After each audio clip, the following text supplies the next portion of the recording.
Part 3 now. This is the first time I've done a part 3 in a while.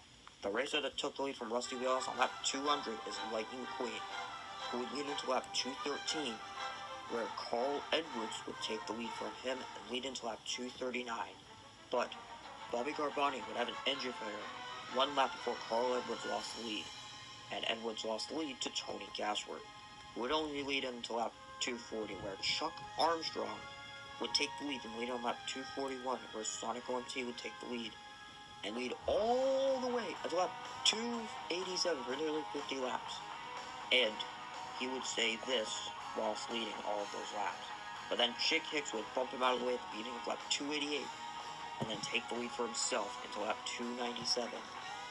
And he would say this whilst leading laps. But then Lucas95 would say this, and then he would shove Chick Hicks on the beginning of lap 298 and then take the lead for himself, leading into lap 315, where the King would take the lead from him, and lead into lap 321, where Kyle Busch and Elliott Draft would both go down a lap on lap 317, and then Mark Carton would take the lead 5 laps later, leading into lap 324, where Lightning McQueen would take the lead, and lead for 20 laps before the number 20 car, Lucas95, would take the lead, and then lead all the way until lap 378, where, surprisingly, Ernie Gearson would be able to take the lead from him, and lead into lap 387, but then Lightning McQueen would take the lead from him at the beginning of lap 388, and lead all the way until the end of the race to win the 2005 New York 400, getting his second career win. And Bob Cutlass would say this after Lightning's win, and then Lightning McQueen would say his catchphrase. Of course he did. I don't really have anything to say here. Lucas95 would finish second this race. The King finishes third, same as the position he started.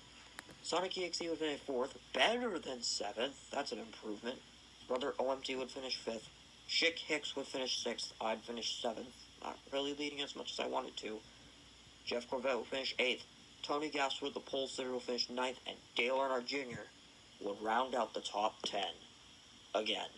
Daryl Drager with the last car to finish on the lead lap this race, finishing 37th. And here are the race results. I already mentioned the top 10, of course. Gerald Ledford was the racer that missed out on finishing in the top 10.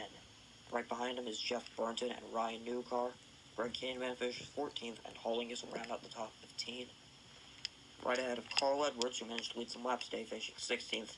James Glenner, 17th. Rusty Wheels, 18th. Ernie Gearson, leading some laps himself, finished 19th. The same with Greg People, who rounds out the top 20. Mark Gardner also led some laps this race, but he finished 21st. Kevin Carvick and Dale Carr led no laps this race, and they finished 23rd and 22nd and 23rd, respectively. Sterling Carlin will finish 24th, and Kevin Shiftwright will round out the top 25. Chuck Armstrong, despite leading a lap today, will miss out on finishing in the top 25. Right behind him is Jamie McCarry and Eugene Carvereski. Jeremy Carfield will finish 29th, and Winford Bradford Rutherford drops all the way down to 30th, beating out Matt Karseth. Then there's Casey Corner, who managed to finish this race today alongside Ricky Sludd and Benny Oaks. Casey Gears will round up the top 35. Brian Bickars will finish 36th, and Daryl Drager, as mentioned, is the last racer to finish on the lead lap.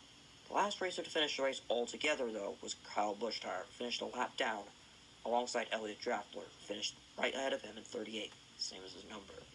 All these racers were unable to finish the race day. Bobby Carboni rounds up the top 40, and Todd Marcus rounds up the top 45.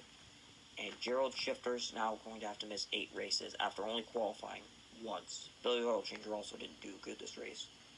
Here's the bottom 3, where the bottom spot in general is Kurt Busch-Tire once again, because he was immediately wrecked out by Sonic OMT on lap 28. Sonic OMT was not going to deal with him today. But with that all said and done, the next race will be our 10th race of the 2005 season. So, stay tuned for the videos that will cover that race.